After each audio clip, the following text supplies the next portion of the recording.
Президент Садыр Жапаров Россияга расмий сапар менен барат. Бул тууралуу Жапаровдун Россия Федерациясынын өкмөтүнүн төрагасынын орун басары Алексей Аверчук менен болгон жолугушуусунда айтылды. Жолугушууда президент Садыр Жапаров өкмөттөр аралык комиссиянын кезектеги жыйынынын жыйынтыгы кыргыз-орус эки тараптуу кызматташтыгын тереңдетүүгө өбөлгө болооруна ишенимин билдирди. Өз кезегинде Россия Федерациясынын өкмөтүнүн төрагасынын орун басары Алексей Аверчук Кыргызстан менен Россияны өнөктөштүк жана ишенимдүү мамилелери бириктирип тургандыгын, Садыр Жапаровдун Россияга күтүлүп жаткан расмий сапары эки өлкөнүн мындан ары да жакындашуусуна өбөлгө түзөөрүн белгиледи.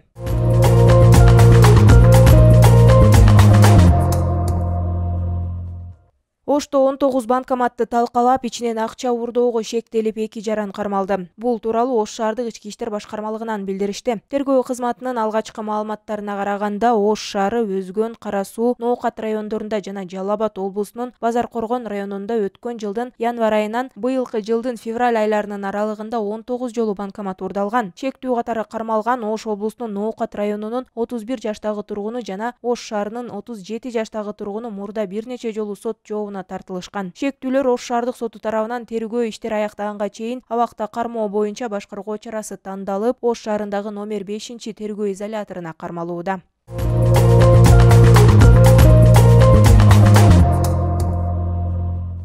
Өзгөн шаарынын Манас көчөсүндө жайгашкан турак үйдөн өрт чыгып, жакын жайгашкан үйлөргө өтүп кеткен. Бул тууралуу Өзгөчө кырдаалдар министрлигинен кабарлашты. Маалыматка ылайык өрттү өчүрүүгө жалпы 3 бөлүм тартылып, тилсиз жоо саат 3:48 чектөөгө алынып, саат 4:58 толугу менен өчүрүлгөн. Алдын ала маалымат боюнча жабыркагандар жок.